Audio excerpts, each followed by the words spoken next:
감독님을 모시겠습니다. 한 박수 보내주세요.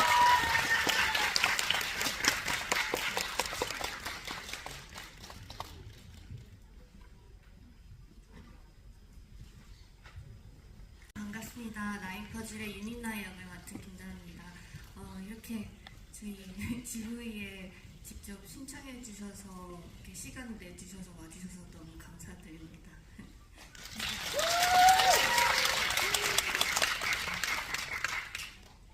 안녕하세요. 저는 나인퍼즐에서 김한샘 형사를 연기하는 손석구이고요.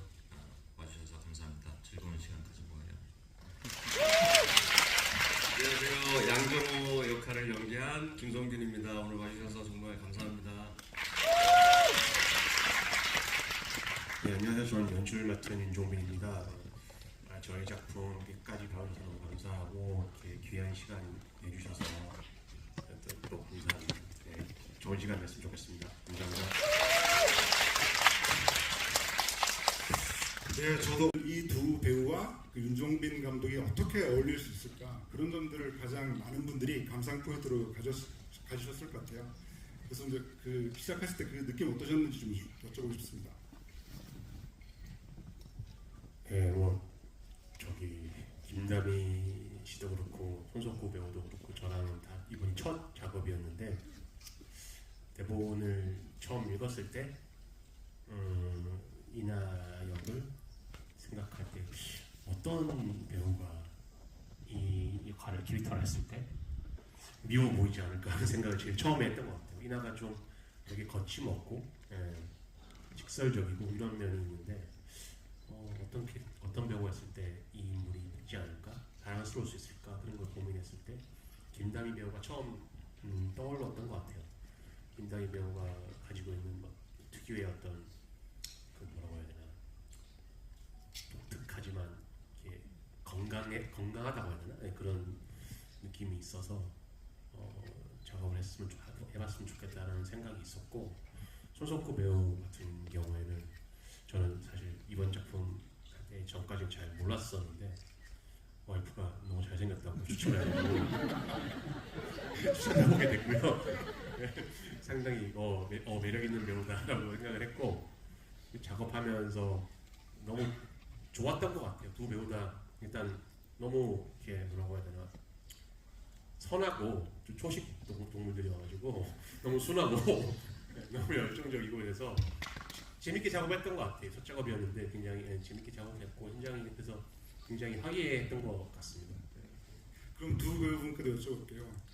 사실 이 여러 영화나 드라마에서 프로파일러라고 하는 캐릭터에 정말 수많은 배우들이 이제 연기를 한 정말 여러 사례들이 있는데 그 중에서 이렇게 윤이나 캐릭터는 그 중에서 가장 좀 독보적인 연기를 하지 않았나라는 생각이 듭니다.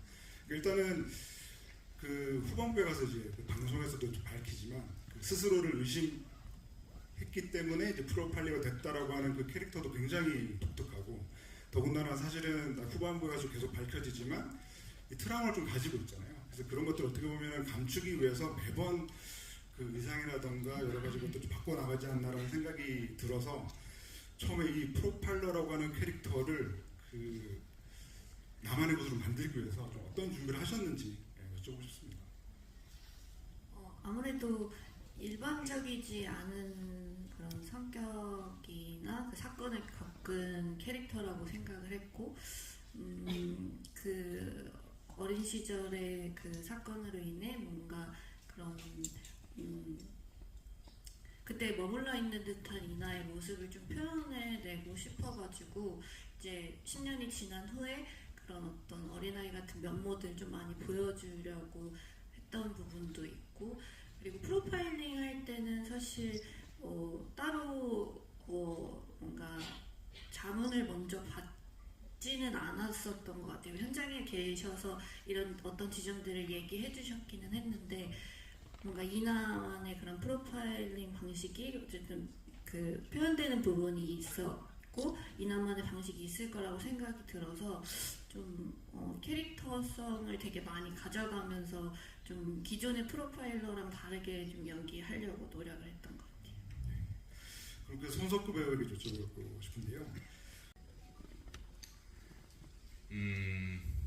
뭐 이제 그 직업적인 외피는 형사인데, 그쵸, 이제 저는 어떻게 보면은 이 형사 전문 배우라고 해도 과언이 아닐 정도로 형사를 많이 이렇게 했고, 근데 뭐 그렇다고 이제 뭐 형사로서의 차별점을 둔다는 게 조금 저는 좀 이렇게 맞지는 않는 것 같고, 왜냐면은 뭐 같은 형사를 연기한 것도 맞지만 뭐 항상 뭐 예를 들면 같은 비슷한 나이 또래의 뭐 같은 뭐 국적의 남자의 이렇게 하지만 다 다른 어떤 면모가 있는 거잖아요.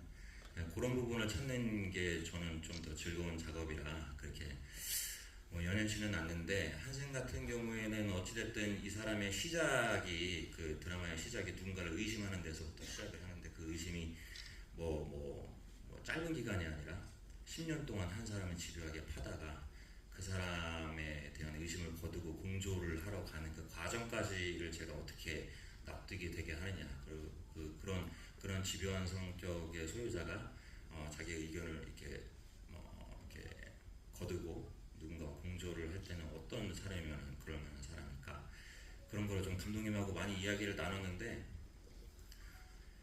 그 현장에서 하면서 좀 하면서 저는 찾은 부분이 많거든요.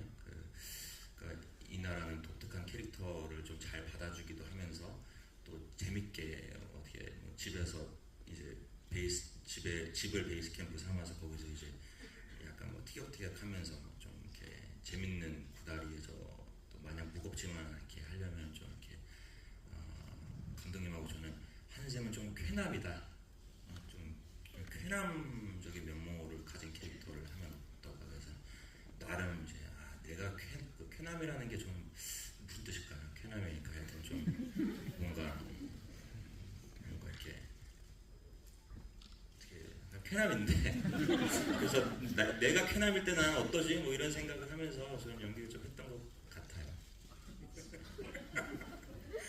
네. 이제 김성겸 배우에게 여쭤보고 싶은데요. 이 두 배우랑 좀 다르게 또 김성겸 배우는 그 윤종빈 감독님과 인연이 굉장히 깊죠. 그러니까 거의 13년 전 영화죠. 범죄의 전쟁이 어떻게 보면 김성균이라고 하는 배우를 세상에 알린 작품이다라고 해도 될 정도로 그때부터 이제 윤종빈 감독과 인연을 이어오셨는데, 그 뒤로 뭐 몇 년 만에 다시 감독님하고 이렇게 큰 작품에서 만나서 너무 감격스러웠고 늘 감사한 마음을 가지고 있는데, 저는 이제 가끔씩 감독님과 나는 전생에 뭐였을까를 생각해 보거든요. 진짜 아무도 세상에 저를 모르던 무명인 저를 또 이제 데뷔도 시켜주시고, 그리고 감독님 하시는 영화사에서도 제가 조금씩 주춤할 때마다 이제 좋은 역할로 또 써주시고, 이번에도 이 작품을 통해서 또 막 그 사람들이 이제 좀 집중해주고 의심도 받고 이러니까 간만에 또 배우로서 너무 재밌는 경험이라서 의심받으면 기분 좀 좋죠. 기분 좋아. 한승의 범인이야 그러면 뭔가 내 캐릭터가 사랑받는 것 같아서. 그래서 참 너무 감사한 마음이고, 네 그렇습니다. 감사한 마음이었습니다. 그래서 댓글 중에서 되게 재밌게 본 게 뭐냐면, 이 나이퍼즈라고 한 게 있는데, 그러니까 이제 DP에서 사실 두 배우분 함께 하셨잖아요, 손석구 배우분하고. 이 자리에는 안 계시지만 현봉식 배우까지 해서 사실은 DP 때는 나이가 좀 꼬여 있었는데 이번에 나이퍼즈 풀렸다라고 해서 그래서 그런 얘기를 은근히 사람들이 많이 하시는 것 같던데, 어떻습니까? 풀려서 우리 같이 그 전에는 꼬였던 족보를 감독님이 제대로 이제 펴주셨죠. 그 부분이 원래 이게 정상이거든요. 그게 좀 잘못됐었죠 한동안. 근데 봉식 군한테 좀 타격감이 있었는지는 모르겠습니다. 타격감이 별로 없는 눈빛이었어요. 굉장히 즐겼던 것 같아요. MG를 대표하는 그런 캐릭터를 연기하는 게. 그 생각나는 건데, 제가 뭐 다 보셨으니까 거기서 제가 야 너 앞으로 밥 먹고 다니고 그렇게 하지 마. 너 왜 대답을 안 하냐. 왜 그러니까 MG 소리 듣는 거 아니라고 하잖아요. 그거는 그 마지막에 너 그러니까 MZ 소리 듣는 거 아니냐는 제가 감독님한테 가지고 그 얘기 한번 해보면 안 돼요. 감독님 그래 그거 해. 근데 들어가서 기분이 좋았어요. 제가 봉식이를 MZ로 꼭 만들고 싶었기 때문에. 사실 그 대사 따로 여쭤보고 싶은 대사였는데 네, 우리 보통 이제 그러니까 꼰대 소리 듣는 거 아니야 라고 하는 대사를 바꿔가지고 그 대사에 묘한 쾌감이 있어가지고 사실 저도 요즘 좀 그런 고민을 하고 있기 때문에 한 몇 번 돌려봤던 기억이 있습니다. 그 대사를. 실제로 이제 한샘이랑 이나가 케미를 좀 더 살려겠다는 생각이 촬영 중간에 들어서 그 한샘 아파트 찍는 이 촬영 순서가 후반에 있었어요. 그래서 그거 찍기 전에 우리끼리 모여서 좀 아이디어도 많이 내고 좀 더 많이 첨가를 많이 했던 것 같아요. 이런저런 시도도 많이 해보고 실제로 영화에서는 담기지 않았는데 뭐 이렇게 한샘이 벽치기라고 해야 되나 그런 거 하는 것도 뭐 일단 뭐 시도해보고 뭐 다양하게 시도해봤는데 최종적으로 이제 수위는 딱 이 정도였던 것 같아요. 좀 더한 것도 해봤거든요. 근데 좀 안 어울려가지고 벽치기가 뭐냐면 제가 예전에 아는 감독님이 제가 그 드라마를 찍을 때 저한테 그 대본에는 없는데 벽치기를 한번 시키셨었어요. 그러면서 이게 정말로 정말 심쿵 포인트래요. 벽치기 당하는 거를 좋아하는 이제 여성분들이 많대요.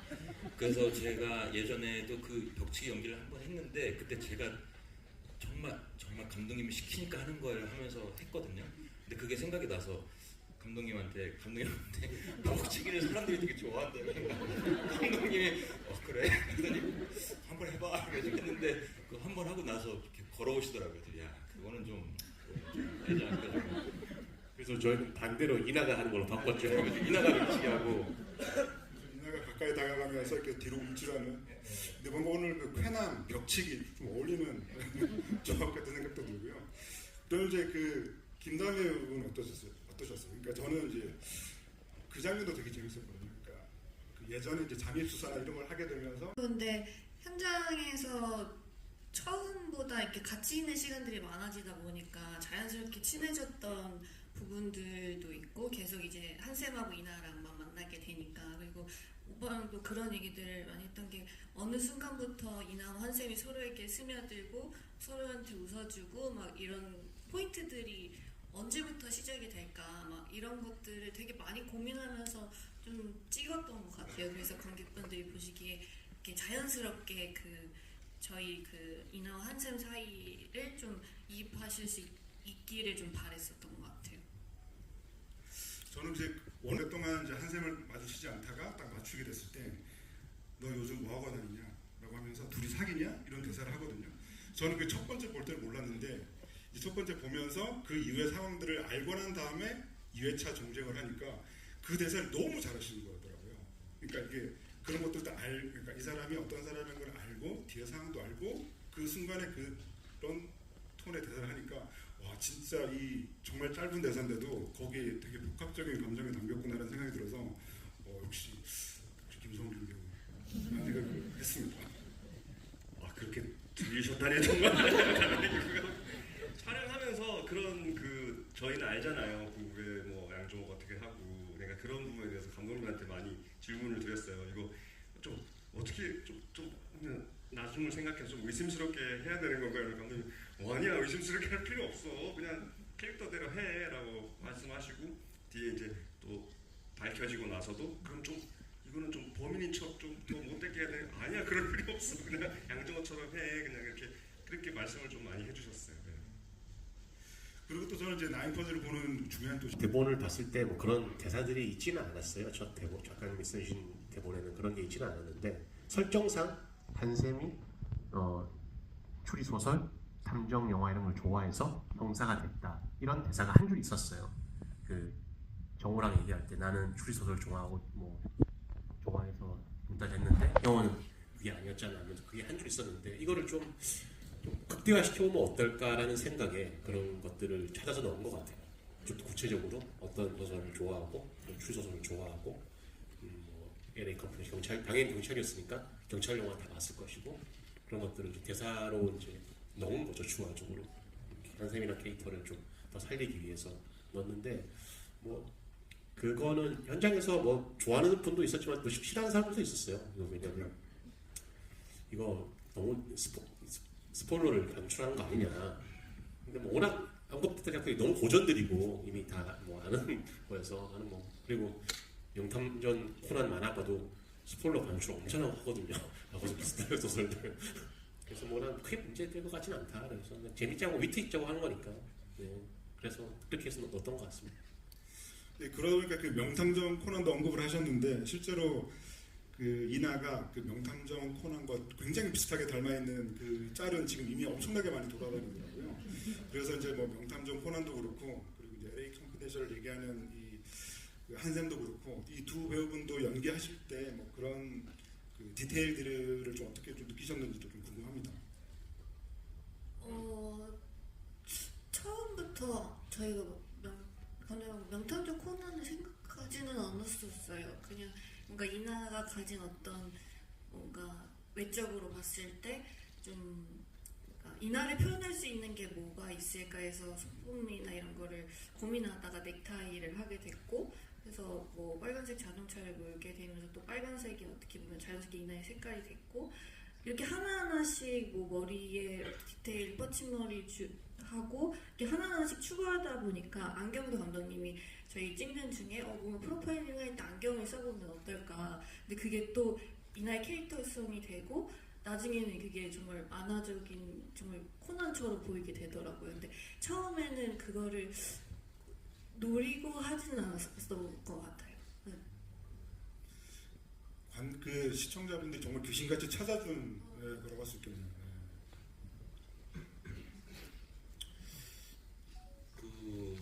그러니까 한샘 캐릭터 같은 경우에는 제 생각에는 대본에는 없지만 조금 그러니까 자유도가 높아요.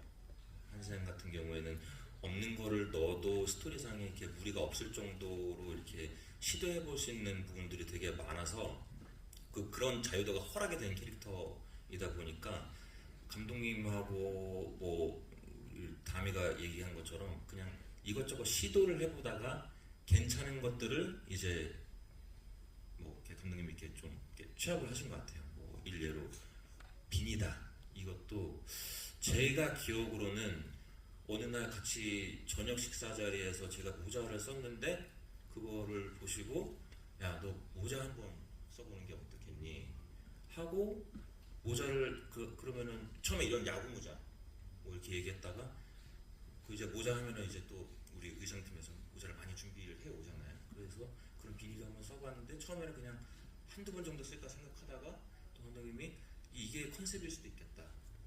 그런 어떤 행위가 나오니까 그럼 그 행위가 또 의미가 부여되면서 그게 스토리를 해야지 않고 오히려 도움이 되고 그런 식으로 이제 했는데 특히나 의상 같은 경우에는 저희는 어쨌든 이게 퍼즐이고 퍼즐이 주는 이미지 자체가 조금 현실과는 약간 떠있는 좀 만화 같은 느낌도 있고 또 거기에 맞춰서 미장센도 갖고 또 그러다 보니까 너무 현실적이지는 않아도 되는 의상 이렇게 해서 그 퍼즐이라는 매개체를 시작으로 다 좀 이렇게 퍼진 것 같아요. 그런 게.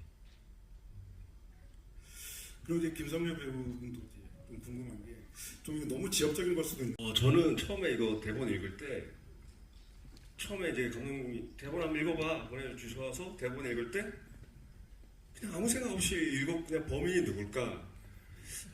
윤이날까? 진짜 뭐 이거 제가 저 양종호라 인물이 뒤에 그렇게 큰 역할을 할 줄 몰랐어요. 그냥 팀장인 줄 알았어요. 그냥 팀장으로 있다가 그렇게 해서 그냥 되게 순수하게 있다가 갑자기 뒷부분에서 뭐지?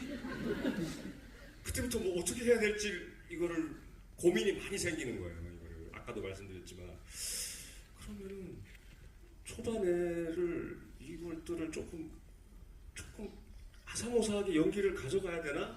뭐 이런 좀 캐릭터를 좀 뭔가 원투가 있는 사람인가? 속내가 있는 사람인가? 라고 해서 감독님하고 많은 얘기를 나눴는데 그냥 감독님은 계속 하신 말씀이 그냥 성직자 같은 사람이다.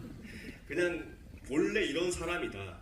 이런 좋은 사람이다. 그러니까 그럼 제가 좀 더 여기서 좀 나중에 좀 더 악한 마음 아니면 범인인 척 해야 되는 그런 연기적으로 표현을 해야 되나요? 그렇지 않다. 그냥 양종은 양종 이런 사람이다라는 이런 대화들을 많이 해가지고 조금 어려운 숙제들을 좀 많이 좀 내려놓고 하게 된 게 좀 그랬던 것 같아요. 그런 시간이 꽤 있는데요. 그 이제 객석 질문 좀 최대한 많이 받기 위해서 그 감독님께 질문 하나 더 드리고 이제 객석 질문을 받도록 하겠습니다.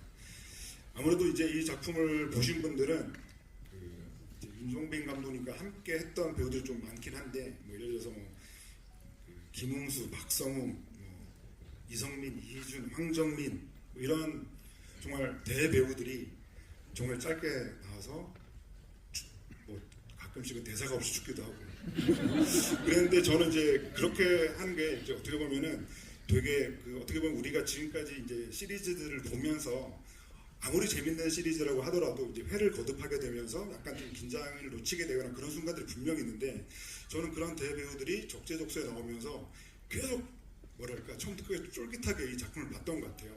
근데 그렇게 쫄깃하게 보는 거로 그치지 않고 뭐 여기 다 보셨으니까 뭐 아시겠지만 후반부에 그들이 한 번에 그 과거의 플래시백으로 등장을 할 때 뭔가 이 더원시티라고 하는 이 욕망의 덩어리라고 하는 그 어떤 그런 개발의 풍경이나 이런 것들이 너무나도 잘 맞아떨어진다라는 생각을 했을 정도로 이게 그냥 단순히 뭐 이런저런 대배우들이 이 영화에 뭐 카메로 많이 나온다라는 것을 넘어서 가지고 되게 좀 중요한 의미가 있다고 저는 생각을 했거든요. 그런 점에서 그런 것들을 이렇게 해주신 윤종빈 감독님께 한번 여쭤보고 싶습니다. 처음에 그 카메오를 이렇게까지 많이 나올 생각은 없었는데 첫 시작이 이제 그거였던 것 같아요. 1화 첫 시작이 이제 그 윤동훈 총경이 죽어 있는 거로 시작하잖아요. 첫 등장부터 시체란 말이에요. 근데 윤동훈 총경 얘기를 10분 내도록 해요. 그 윤동훈이 누군지는 관객들이 알아야 될 거 아니에요. 대사도 없고 그냥 시체로 나오는데. 그래서 이거는 필연적으로 좀 대중들이 많이 알고 이렇게 쉽게 말해 이렇게 화면 장악력이 있고 존재감 있는 배우가 해야 될 것 같아 라고 생각을 해서 이제 캐스팅 하다 보니 이제 지진이 선배 같은 경우는 제가 아니라 이제 손석구 배우가 신분이 있어서 지정생존사에서 그래서 지진이 선배한테 부탁해서 출연을 하게 됐는데 그 다음에 죽는 사람은 이제 이미영인데 이 배우도 또 시체로 등장해요. 대사가 없어. 또 계속 이미영 얘기를 해요. 4~5탄씩. 그리고 이 누군지는 알아야 되니까 또 이렇게 사람들이 많이 알는 뭐 이런 배우를 찾게 됐고 이원이라는 배우가 전작 수리남에서 함께 했었고 이게 위스키바 사장이라는 그런 것도 어울리고 또 이렇게 원체 동안 배우여서 나중에 이제 20년 전으로 돌아갔을 때 그런 좀 이렇게 문제가 없을 것 같아서 부탁을 했었고 그렇게 한 번 하다 보니까 이게 여기까지 오게 되더라고요. 그래서 결국엔 마지막 후반부에 이들이 다시 한 번씩 다 플래시백으로 등장하는데 어떻게든 그 짧은 순간에 이 사람들을 기억하려면 대중들이 잘 알고 있고 존재감이 있는 배우가 아니면 안 되는 상황이 돼가지고 여기까지 오게 된 것 같습니다. 그러면서 많은 팬분들이 또 하정우 배우는 왜 안 나왔냐 뭐 이런. 하정우 배우도 이 특별 출연할 때 제가 다시 시리즈를 한다고 하니까 수리남 이후에 황정민 선배랑 정 배우도 다 야 나 뭐 할 거 없어? 그냥 도와줄게 라고 얘기를 했는데 정민 선배님은 또 마땅한 역할이 어울리는 역할이 있어가지고 이제 출연을 한 거고 정호 형 같은 경우에는 형이 나올 만한 역할이 없어. 어울리는 역할이 없어. 그리고 형이 나오면 뭔가 해야 되는데 나와서 바로 죽을 수도 없는 거고 그래서 고민하다가 도저히 할 게 없다. 그래서 이제 이번엔 좀 힘들 것 같다. 네, 그렇게 됐던 것 같습니다. 네, 그럼 이제 그 객석 질문 받아보려고 하는데요. 그 여기 선물이 뭔지는 안 써 있는데 선물을 드린다고 하고요.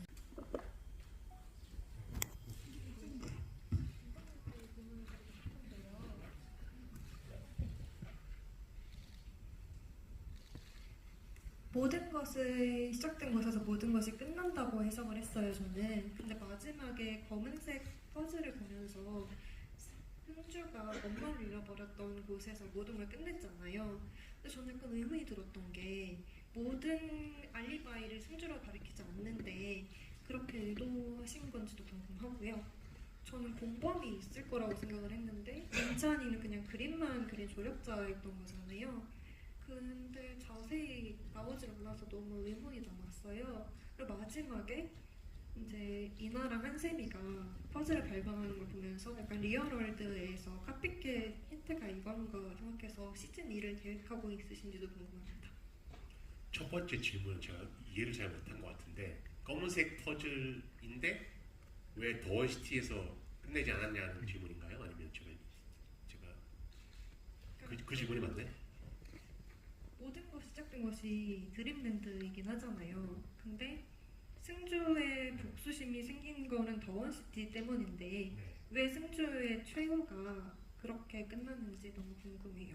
그게 최선이었을까? 장소가 왜 드림랜드인지가 아니요. 죽음이 최선이었을까? 그게 너무 궁금했어요. 제가 오리지널 대본을 쓴 사람은 아니어서 작가님의 의도는 모르겠고 제가 관객으로서 그리고 연출한 사람으로서 느꼈던 점은 승주는 어떻게 됐든 최초에 그 시설에서 살면서 굉장히 힘든 시간을 겪었고 그 엄마가 자기를 버렸다는 생각을 가지면서 엄마에 대한 분노, 인간에 대한 분노를 가지고 살았던 사람이잖아요. 근데 저 양정호를 통해서 엄마가 자기를 버린 게 아니고 엄마가 본인을 찾고 싶어 했고 본인을 찾기 위해서 계속 식당을 끝까지 지키려고 했는데 죽었다는 걸 알게 돼서 그 복수의 대상, 어떤 증오의 대상을 이쪽으로 돌린 거잖아요. 승주는 자기도 그 엄마를 미워했고 그랬던 것들에 대한 어떤 그리고 사람들을 죽인 거에 대해서 본인도 그거에 대한 마땅한 최후를 받아야 된다고 생각했던 것 같아요. 그래서 엄마가 죽었던 방식으로 어머니가 불에 타 죽었잖아요. 본인도 그렇게 죽어야 본인의 죄값도 마무리가 되고 본인의 어떤 용서받을 수 있다라고 생각했던 것 같아요. 그래서 그렇게 해자봉마에서 엄마랑 헤어졌던 그곳에서 엄마가 죽은 똑같은 방식으로 불타서 죽는 걸 택하지 않았을까. 저는 그렇게 생각을 했고 그 공범의 존재는 저도 대본을 보면서 마지막 퍼즐의 의미에 대해서 두 가지로 관객들이 생각할 수 있겠다라는 생각을 했었는데 하나는 모방 범죄가 발생했다라고 해석할 수도 있을 것 같고 두 번째는 이 퍼즐 연쇄 살인이라는 것을 승주와 같이 공유하는 어떤 사람이 있다라고 받아들일 수도 있다고 생각했어요. 저는 대본을 처음 봤을 때 후자에 가깝게 생각을 했거든요. 분명히 이 퍼즐 연쇄 살인을 기획한 거에 대한 이거의 세계관에 대해서 뭔가를 승주가 공유하는 사람이 한 사람으로도 있고 조력자라는 개념은 아니지만 이거를 공유하고 이거에 대해서 어떤 팁을 받고 이거에 대해서 같이 기획했던 한 사람이 있었을 것이라고 생각하는 게 좀 더 말이 맞는 것 같아요. 대본을 이해하는데. 왜냐하면 그 살인의 방식이라든지 그런 것들이 충분히 승주랑 그런 것들에 대해서 얘기를 나누고 뭔가 아이디어를 주고받고 의학 지식이 있는 그런 사람이 있었을 것이라고 저는 생각을 했고 마지막 퍼즐의 의미 저는 그렇게 해석을 했는데 보는 사람에 따라서 모범 범죄가 또 일어났다고 볼 수도 있을 것 같고 제가 연출할 때는 저는 그렇게 생각하고 연출을 했던 것 같습니다. 그리고 약간 시즌 2에 대한 질문도 하시는 거예요. 시즌 2는 아까 저도 낮에 참 그 기자님들 앞에서 얘기를 하고 왔는데 일단 저는 다음 작품을 영화를 준비하고 있기 때문에 네, 그리고 이게 아시다시피 제가 오리지널 대본을 쓴 사람이 아니기 때문에 제가 시즌 2를 어떻게 한다 안 한다로 얘기를 할 수 있는 입장이 아니어서 일단 배우들끼리도 그런 얘기는 해본 적이 없는 것 같고 아마 디즈니 플러스와 여기 카카오 엔터랑 작가님의 의지가 중요하지 않을까. 네, 그게 우선인 것 같고 저는 제가 알고 있는 건 여기까지입니다. 이게 이렇게 끝나면 안 될 것 같은데요. 배우분들도 뭔가 시즌 2에 대한 생각이 어떠신지 좀 여쭤보고 싶습니다. 저는 못 말할 것 같습니다.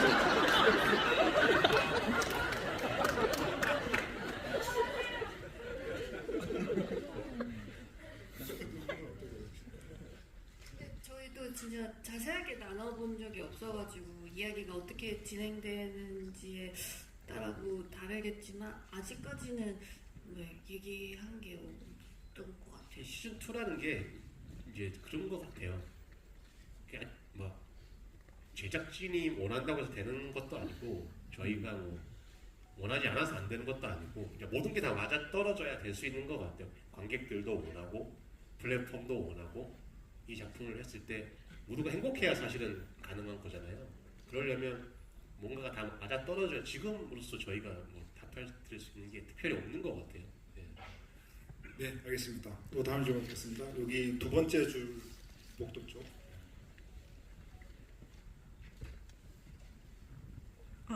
네, 안녕하세요. 먼저 좋은 작품 연출해 주셔서 감사합니다. 개인적으로 한샘이 문신이 있는 형사 캐릭터잖아요. 이게 되게 독특하다고 생각했는데 이 문신에 대해서 간단하게 언급만 넘어간 게 아쉬워서 혹시 더 뒷설정이나 에피소드 같은 게 있었는지 궁금합니다. 그 특별한 뒤에 에피소드는 없었고요. 이거를 처음 했던 이유가 일단 한세 모든 캐릭터들을 좀 만화적으로 올리는 작업에서 이나를 먼저 톤업을 했었고 이나 캐릭터를 이나가 항상 이렇게 넥타이 메고 나오고 그 안경 끼고 이런 만화적 설정으로 캐릭터를 올리다 보니까 한샘도 거기에 맞춰서 좀 캐릭터를 톤업을 했어야 되는데 거기서 비니가 나오고 또 문신까지 나온 것 같아요. 네. 꽤 맞지? 다른 게 있었나 우리가? 맞아요. 그러니까 이게 저도 오늘 여러분들 뵙기 전에 기자분들 만나서 또 이제 뭐 어떻게 캐릭터를 이렇게 막 얘기를 했는데 이제 좀 꽤 된 기억이다 보니까 정확하게 떠오르지는 않지만 제 입장에서는 항상 그랬었어요. 그러니까 저는 뭐 전체를 보는 사람이 아니라 이제 한샘이라는 한 캐릭터만 봤었을 때 이 사람의 시작점은 어찌됐든 뭐 저는 뭐 이나처럼 개인적인 어떤 뭐 개인적인 얽힘이 있어서 사건에 한 게 아니기 때문에 근데 여기를 이제 집요하게 이렇게 파잖아요. 그럼 어떤 이 사람만의 납득이 가는 무언가가 있어야 되는데 뭐 추리를 좋아하고 쉽게 정을 떼지 못하고 뭐 이런 것들이 제가 갖고 있는 한샘에 대한 단서들이었고 저는 꽤 낭만이 있는 캐릭터라고 생각을 했어요. 그러면서 그런 것들이 좀 표현될 수 있는 게 뭐가 있을까? 뭐 종이를 적어보면 어떨까? 뭐 옷은 조금 그런 좀 낭만이 있는 옷을 입으면 어떨까? 뭐 그러면서 뭐 이렇게 얘기를 이렇게 하면서 뭐 아버지에 대한 이야기도 사실은 그게 대본에서보다도 상당히 더 구체적으로 나오면서 그런 부분은 이제 감독님의 뭐 예전의 기억 같은 것도 이렇게 많이 넣으면서 초반에는 정말 감독님하고 놀듯이 막 한샘 집에는 막 얘는 막 바깥에서 뭐 물건 항상 갖고 와서 안 버리는 사람들 있잖아요. 그런 걸 해보면 어떨까요? 뭐 아버지가 처음에는 경찰인 줄 알았는데 알고 보면 배우면 어떨까요? 그냥 정말로 막 놀듯이 던진 것들 중에서 제가 볼 때는 감독님이 이렇게 취합을 막 이렇게 하신 것 같은데 저는 그것들이 나중에 관객 여러분들한테는 뭔가 추리를 하는데 결정적인 단서가 되는 것처럼 보인다는 게 너무 신기했어요. 떡밥으로 생각하시더라고요. 네. 저희는 떡밥이 아니고 캐릭터를 좀 구체하기 위한 네. 설정들이었는데 근데 저는 그럼에도 그렇게 돼서 약간 소름이었던 건 나는 그렇게 그때 아무 생각 없이 뭐 문신 종이 접고 뭐 아빠하고 카레를 뭐 짜장 어쩌고 저쩌고 했는데 감독님은 그때부터 이걸 다 떡밥을 계산한 건가? 막 이랬었거든요. 나도 진짜 이거는 나도 너무 놀랬어. 난 떡밥을 이렇게 던질 생각이 없었는데 다 떡밥이라고 생각을 인터뷰 하시니까 때는 감독님은 아마 그런 다 생각이 있었을 거예요. 최선 캐릭터를 의심할 거라는 생각을 했었어요. 왜냐면 누가 봐도 쟤는 막내가 아니고 누가 봐도 나이가 있는 애인데 막내라고 연주야 그러니까 저 사람은 왜 늦게 들어왔지? 분명히 관객들이 거기에 대해서 그리고 심지어 CCTV 담당이잖아. 조작도 할 수 있고 그래서 이건 분명히 최사는 의심을 하겠다라고 생각을 했었어요. 그거는 제가 노린 건 아니지만 일단 생각을 했었는데 한샘을 의심할 줄은 난 꿈에도 몰랐어요. 그래서 그 한샘이 1부 엔딩인가 2부 초반에 샤워를 해요. 샤워를 하는데 그것도 제가 사람 죽이고 와서 좀 샤워를 해요. 그러니까 그럼 너무 놀래가지고 그거는 진짜 와, 사람들 진짜 추리력이 대단하다. 진짜 엄청난 상상력을 가지고 계시다. 저희는 추리 수준이 약간 중하 정도 되는 것 같아요. 저희는 다 믹스테스트 데모 처음 봤을 때 저기 범인 다 틀리고 우리 다 양종호라 생각했잖아 처음에. 양종호 아니면 황인찬이야 이렇게 생각하고 있는데 아니 근데 그래도 그런 뭐 이제라도 감독님의 좀 위상을 높이자면 그런 건 있었어요. 매 캐릭터가 연기를 할 때마다 저희는 그런 건 있었잖아요. 그냥 끝내는 것보다는 뭔가 좀 해봐. 범인인 것 같은 모습을 이렇게 조금씩 던져주는 건 있었잖아요. 그래도 계속. 아니 근데 뭐 어떻게든 추리극의 그 묘미니까 범인처럼 보이게 하는 거는 이제 추리극의 묘미라고 생각해. 누가 봐도 얘도 범인 같아 보이고 얘도 범인 같아 보이고 그런 거는 추리극의 재미 중에 하나라고 생각하는데 저도 그냥 제가 추리력이 그냥 딱 그 수준인 중화 수준인 것 같아요. 그래서 작가님이 처음 쓴 글을 저도 관객 입장에서 처음 봤거든요. 작가님이 나는 대로 다 낚였어요. 저는 아 얘가 범인이야? 야, 이거 이럴 줄 알았어. 아니네? 누구야? 얘야? 그치, 얘인 것 같았어. 또 아니고. 저도 4번 틀렸거든요. 마지막 승주라고 했을 때 너무 놀랐어요, 저도. 얘가? 어머나. 저도 그냥 이런 걸 갖고. 그래서, 왜 갑자기 이런 얘기가 나왔는지. 저는 제 주변 친구들이 요즘 저 만나면은 다 엄청 호기롭게 와서 내가 좀 추리 좀 하는데 하면서 다 얘기하거든요. 9부까지 나왔을 당시에 제가 맞춘 사람이 한 명이었어요. 한 명. 그 많은 사람 중에 한 명이었는데 심지어는 한국 분도 아니고 미국에 사는 제 백인 친구인데 걔가 DM으로 진짜 엄청 이렇게 딱 추리를 해온 거예요. 그래가지고 스포일러 해도 돼? 그러니까 된대요. 대신 맞추면 선물 보내래. 근데 그 친구가 유일하게 맞추고 제 주변에도 거의 다 그러시지 않았나요? 솔직히 9부까지 나왔을 때 저 사람이 범인이야 맞추는 분들 계세요? 선물 드릴게요. 없죠? 뭐야? 선물 얘기하니까 갑자기 손 드시네. 그러니까 제가 봤을 때 우리 만드는 사람들보다 이 네이버 톡방에 촬영하신 추리하는 분들이 훨씬 추리력이 높으세요. 네, 훨씬 높고 보면 와 이런 생각을 한다고? 막 별의별 추리가 다 있더라고. 그리고 심지어 타당해요. 훨씬 게 그럴싸해요. 한샘이 범인인 이유를 누가 쫙 써놨는데 이렇게 생각할 수도 있겠네. 저도 보면서 그렇게 생각했고 정말 상상력들이 대단하다고 느꼈고 저희는 놀랐어요. 그런 식의 추리에 대해서. 저도 좀 궁금했던 게 이제 아버지가 예전에 적색지대라는 영화에 나온 있어요. 그게 실제로 저희 아버지가 모델이거든요. 저희 아버지가 자문을 했던 작품이고 크레딧에 보면 자문 이름 저희 아버지가 경찰이셨거든요. 그래서 이제 석구랑 그게 하면서 이거 좀 너무 드라마는 좀 그러니까 영화로 바꿔가지고 넣자. 근데 어차피 적색지대라고 치면 그게 떠요. 영화가 없으니까. 그렇군요. 그럼 또 이어서 질문 받겠습니다. 그냥 아내가 살인하게 놔두고 그거를 관관을 했었잖아요. 그래서 중간에 이렇게 강치목은 살인을 다른 사람한테 맡긴 이유가 있을 것이다 라고 했었는데 끝까지 그게 왜 때문인지는 나오진 않았었어가지고 그게 어떤 건지가 좀 궁금했고요.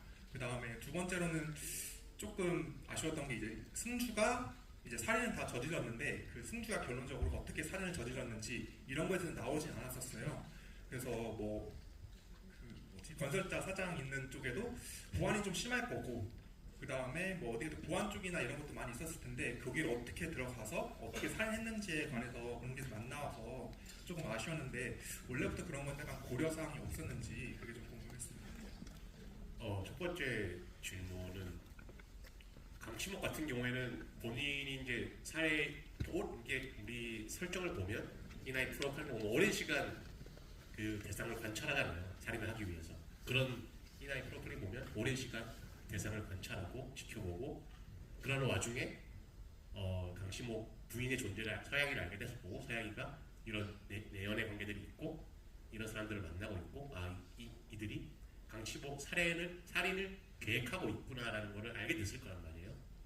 제가 생각했을 때는 이랬을 때 내가 이거를 중간에 개입하면 또 다른 문제들이 다른 변수들이 생길 수 있잖아요. 그래서 좀 시간을 두고 지켜보는 과정에서 살인이 발생했다고 저는 이해했고, 살인을 어떻게라고 이제 그 방식에 대해서는 저는 대본을 이렇게 처음 봤을 때 승주라는 게 범인이 밝혀지고 대본의 스토리텔링 맥락이 어떻게보다는 왜에 집중이 돼 있었던 것 같아요. 그러니까 왜 이런 일이 발생했고 왜 이승주라는 애가 살인을 하기로 결심한 것이고 이 더원시티라는 것은 어떻게 인물들이 연결돼 있고 이런 것들을 설명하는 게 이 지금 스토리텔링의 주된 내용이라고 봤고, 실제 대본에서도 뭐 그렇게 있지는 않았지만 제가 생각하는 어떻게라는 거는 앞에 보시면 이나의 프로파일링에서 되게 대부분 유추가 가능한 것 같고, 이나가 그 살인에 대해서 프로파일링을 쭉 하잖아요. 대상을 오래 관찰하고 지켜보고 뭐 이런 걸로 유추해 볼 수 있는 것 같고, 그리고 대부분의 살인이 특별한 어떤 트릭을 가지고 있는 살인이 아니라 의학 지식을 통한 어떤 독극물이라든지 어떤 부위를 한 번에 이렇게 뭐 첫 번째 운동호총도 이렇게 목 뒤에 여기를 이제 찔러서 죽인다든지 주사로 주입을 해서 그 인슐린을 주입해서 준다든지 대부분이 의학 지식을 통한 거기 때문에 그게 이렇게 뭐라고 해야 되나 특별히 보여줄 만큼 뭐 이렇게 대단한 트릭이 있다고 생각하지 않아서 굳이 넣지는 않았던 것 같습니다. 저도 원하는 답이 되는지 모르겠는데. 네, 그럼 또 여섯 질문 받겠습니다. 이번에는 제일 뒤에 분한테. 한샘 집에서 되게 편안하게 사잖아요. 근데 보면은 거기 막 식물들도 되게 많아요. 근데 한샘이라 직업 특성상 식물을 키우기도 힘들고 그렇게 식물이 많다는 게 저는 좀 의아했거든요. 혹시 따로 설정을 하신 게 있는가 해서 궁금해서 여쭤보고. 감독님과 두 배우분 다 답변 주시면 어떡하셨습니까? 식물 얘기는 했던 것 같아요, 감독님하고 초반에.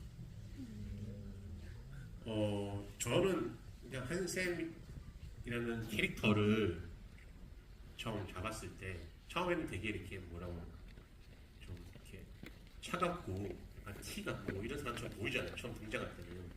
근데 실제로 한샘은 아니란 말이에요.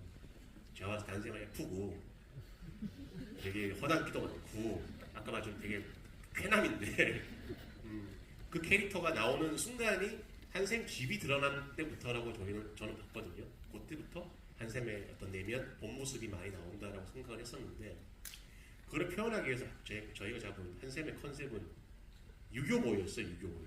되게 할아버지식 같은 느낌이잖아요. 고지식하고 옛것을 못 버리고 그게 컨셉이었던 것 같아요. 그래서 뭘 하나 이렇게 하면 버릴 줄을 모르는 애인 거예요. 그게 이나도 뭐 너는 지우지 못하는 남자구나 막 얘기를 하는데 그래서 식물들도 뭐 이렇게 받으면 어떻게든 버리지 못하고 계속 뭐 틈만 나면 물 줬을 것 같아요. 그래서 그런 이제 막 쌓여 있는 거를 설정하다 보니 그게 사실은 시각적으로 가장 큰 게 식물들이어서 어떤 이미지적으로 좀 녹색 이미지를 많이 좀 가져가려고 했었는데 그래서 식물을 많이 좀 배치를 하는 것 같습니다. 그럼 그 김남일 군도 유독 한샘 집에서 되게 너무 편안하고 잘 주무시고 그래서 이제 어느 시점에서는 나는 내가 범인이 아니다라고 어떻게 보면 생각할 수도 있는데 이 한샘이라는 친구가 너무 확신을 갖고 나를 범인으로 생각해서 다가오니까 그런 게 뭔가 좀 뭐 귀엽게 보였나? 하여튼 뭐 여러 가지 좀 생각을 하게 되더라고요. 어떻게 바라보고 그렇게 좀 계속 편하게 대하고 그랬는지. 시간이 지나면서 이제 이나와 한샘의 관계가 좀 되게 이나는 이미 한샘에 대한 프로파일링이 끝났고 한샘도 어느 정도 이제 이나한테 스며들기 시작하면서 저는 이미 한샘에 대한 믿음이 좀 이나가 많이 생겼다고 생각을 했거든요. 그래서 한샘의 집이 뭔가 이나가 그런 얘기 안전하다고 느낄 때 잠을 잘 수 있을 거라고 한 것처럼 한샘의 집이 그런 공간이었기 때문에 잠을 잘 수 있었던 것 같아요. 이게 많은 분들께 선물을 다 드리고 싶지만 이제 마지막 질문을 받아야 될 것 같습니다. 질문이 있었는데요. 대부분 보시면 양정호 팀장님을 비롯한 한강경찰서 분들은 복장이 계속 변하고 이나 같은 경우도 이제 복장이랑 내일이 특히 매 사건마다 계속 변하는데 한세미는 6화까지 똑같은 똑같은 옷을 계속 입고 나오는데 혹시 그런 복장에 대한 것도 다 의미가 있는 건지 그게 궁금합니다. 그게 복장이 바뀐 거예요. 바뀌어요. 근데 비슷한 옷을 많이 구입했을 뿐이에요. 그래서 바뀌고 아마 그렇게 더 그렇게 보일 수밖에 없었던 부분이 뭐냐면 웬만하면은 그 외투를 벗지 않아요. 한샘은. 근데 그런 것이 뭐 나름의 개인적인 이유도 있겠지만은 저희가 왜 만화 보면 그러잖아요. 안 벗잖아요. 뭔지 아시죠? 코트 입은 애는 죽을 때까지 코트 입고 있잖아요. 약간 근데 저도 근데 어느 순간 제가 카메라에서 이렇게 벗고 있으면 그거는 캐릭터가 아닌 것 같은 느낌이 들어요. 정말 그게 어색한 거예요. 근데 그 안에 바뀌어요 몇 번. 그리고 심지어 그 코트 있잖아요. 그것도 달라요. 그거 다른 거예요. 네, 다른데 그래요. 그래서 그래요. 바뀌어요. 바뀌는 거예요. 네. 근데 이나는 매번 특장에 따라서 내일이 바뀌고 저는 그게 약간 이나가 잠들지 못하는 시간에 그런 네일을 한다고 생각을 했던 것 같아요. 양쪽은 어떠니? 저는 고루고루 주시는 대로 읽는 것 같아요. 저기 한샘이 여름에 고생을 많이 했던 것 같아요. 두꺼운 코트. 그 레이어가 이게 많을 때는 4개, 평소에 3개까지도 하는데 그 저희 또 의상 감독님이 그 레이어를 엄청 중요하다고 생각을 하셨어요. 그래서 저도 더웠죠. 더웠는데 어떻게 입고 했죠. 아, 네, 정말 그 시간이 아쉽지만 이제 마무리해야 될 것 같은데요. 저는 정말 너무 재밌게 잘 봤습니다. 잘 봤고요. 그 이미 그 1화 때 그 이제 이나가 그 소년 취급하는 장면 있잖아요. 이제 막 과거 시제와 현재 시제 섞어서 막 얘기한다라고 하면서 이렇게 몰아붙이는 장면이 있는데 실제로 그 소년은 시제라는 단어가 뭔지도 모르고 이제 그걸 막 본능적으로 얘기를 하고 있잖아요. 그걸 딱 잡아내는 그 장면부터 저는 확 빠져들어가지고 이 한샘과 이나의 그런 되게 묘한 그런 관계를 쭉 보다가 저는 그 마지막에 이제 승주가 했던 대사가 굉장히 인상적이었어요. 그러니까 왜 사람을 죽여서 사람 살 곳을 만들지라고 하는 그 대사가 저는 뭐랄까 정말 재밌게 쭉 보아오던 드라마에 엄청난 마침표를 찍는구나라는 생각이 들어서 굉장히 너무 재밌게 잘 봤고요. 또 그래 제가 아까 한번 2번 정주행을 했다고 했잖아요. 그래서 아까는 제가 이제 김성준 배우님께서 내가 그렇게 명대사를 했단 말이야? 이런 표정으로 보긴 하셨는데 다시 한번 정주행 하시면서 딱 그 대사 둘이 사귀냐라고 하는 대사가 그 순간에 정말 오묘했습니다. 그래서 한번 더 보시면 좋지 않을까 하는 생각을 또 해보게 됩니다. 아무튼 오늘 그 네 분 뭐 그래도 떠나시기 전에 여기 계신 김나미 배우부터 마지막 좀 인사 말씀 듣고 마무리하겠습니다. 시간이 좀 더 많았더라면 그래도 되게 많이 궁금한 점들 물어보실 수 있을 것 같았는데 이게 좀 짧아서 너무 아쉽지만 그래도 이렇게 나인퍼즐 많은 관심 가져주셔서 감사드립니다. 감사합니다. 그러면 김다미 배우분 질문 하나만 마지막 받을까요? 계시나요? 예? 저쪽 흰 옷 입으신 아까 이제 범인인 것처럼 보이게 연기하는 의도적으로 하는 그 부분도 말씀해 주셨는데 그러면 혹시 이승주라는 인물이 그 가진 비밀을 숨기기 위해 의도적으로 어떤 설정한 것들이 있는지 궁금합니다. 그리고 이승주의 집에 대해서도 연출 어떻게 하게 됐는지도 궁금합니다. 저 그 김다미 배우가 제가 듣는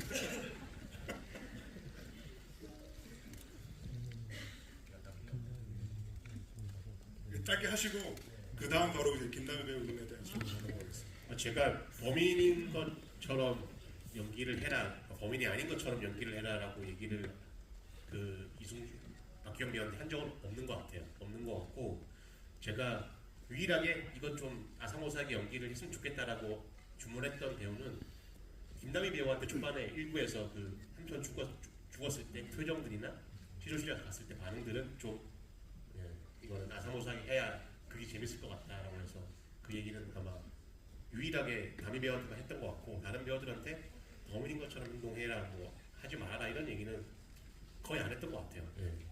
그 이승주의 집 연출의 핵심은 어떻게든 이 공간 사는 집을 보여줬을 때 아 이 사람이 정상이 아니구나.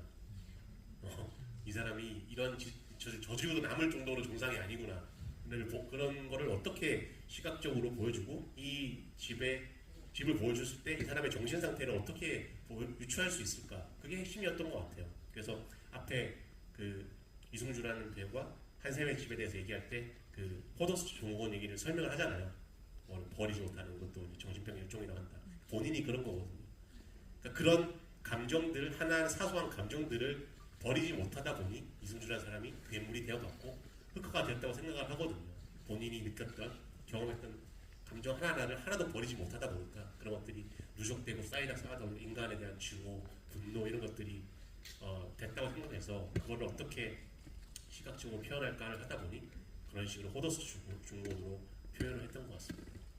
네, 그럼 이제 진짜 1시간의 짧은 GV를 아쉬워하시는 김다미 배우의 질문을 받겠고요. 뭔가를 흔들고 이나가 룸메이트한테 네가 내 알리바이라고 한 말이 되게 인상 깊었는데 왜 그랬는지 궁금하고 또 그 11부에서 뉴스 앵커분이 이나한테 이제 자신을 의심하지 않으시냐고 물었는데 이나가 그냥 묘한 표정을 지으면서 마무리가 됐는데 그게 어떤 이나의 이면을 암시하는 건지 궁금합니다. 사실 알리바이라고 했던 거는 어떻게 보면 초반에는 그게 어떤 의미가 담겨 있을 수도 있겠지만 그것도 뭔가 어떤 특별한 의미가 있는 말은 아니기는 했거든요. 그냥 정말 기숙사를 나가고 그거에 대한 너가 내 알리바이야 라는 말을 한 건데 사실 어떻게 보면 그게 이나가 범인으로 보일 수도 있고 아닐 수도 있는 그런 말의 어떤 의미가 전달되는 말인 것 같기는 해요. 그리고 뒤에 이제 그 프로파일 스스로를 의심해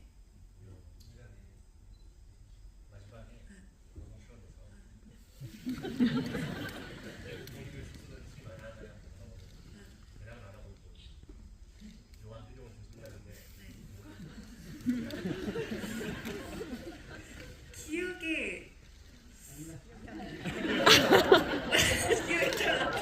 순간 그 백소름 영화 속 아니 그 작품 속 캐릭터 정말 기억이 안 난다고 기억이 잘 나진 않았는데 그때 당시에 뭔가 그냥 이게 웃으시네요. 연기하시는 거죠? 뭔가를 이렇게 주려고 했던 것도 아니고 안 주려고 했던 것도 아니었던 것 같은데 저도 명확히 지금 기억이 나지는 않지만 네, 여운을 주려고 했었던 것 같아요. 네, 그럼 이어서 계속 마지막 말씀 듣겠습니다. 네. 그 작품하고 이렇게 이제 어떤 장르적 특성상 이런 GV에서 이런 세세한 부분을 막 논하고 아이디어가 아니고 의견을 공유하고 이러는 게 되게 재밌네요. 제가 참여했던 작품임에도 좀 새로운 시각으로 보게 되고 좀 개인적으로는 새로운 경험이었거든요. 이런 시간을 함께 나눌 수 있어서 되게 좋았고 그리고 이제 1부부터 11부가 다 저는 하여튼 이 작품이 나눠보는 것보다 한 번에 쭉 빈지를 했을 때 그 맛이 있다고 봐요. 그러니까 그 나의 추리와 시리즈가 주는 추리가 막 뒤섞여서 끝까지 쫙 갔을 때 그 쾌감이 분명히 있는 시리즈라고 생각을 하기 때문에 여기는 다 보신 분들이지만 앞으로 보실 분들에 대한 저는 기대감이 굉장히 크거든요. 그래서 기회가 된다면 여러분도 포함 더 많은 분들하고 이런 자리를 또 가져본다면 어떨까 뭐 그런 바람도 개인적으로 좀 있습니다. 오늘 너무 즐거웠습니다. 오늘 귀한 걸음 해주셔서 너무 감사드리고 오늘 여러분들 만나고 여러분들의 질문을 이렇게 듣다 보니까 제가 참여한 우리 작품이 참 많은 이야기거리를 남기는 작품이구나, 너무 감사하구나 라는 생각이 듭니다. 네, 우리 작품 오래오래 기억해 주시고 오래오래 사랑해 주십시오. 와주셔서 너무 감사합니다. 네, 일단 그 시간 내주셔서 여기까지 와주셔서 감사하고 좀 더 시간이 많았다면 이렇게 많은 질문들에 대해서 답보드리고 뭐 이렇게 하고 싶었는데 좀 시간이 이렇게 충분치 않은 것 같아서 일단 죄송하고 저도 가끔 그 네이버 톡 들어가 보거든요. 궁금한 거 있으시면 거기에 질문 남겨주시면 제가 틈날 때마다 자주는 아니지만 하루에 한 번 정도는 들어가서 아이디 공개해 주셔도 돼요.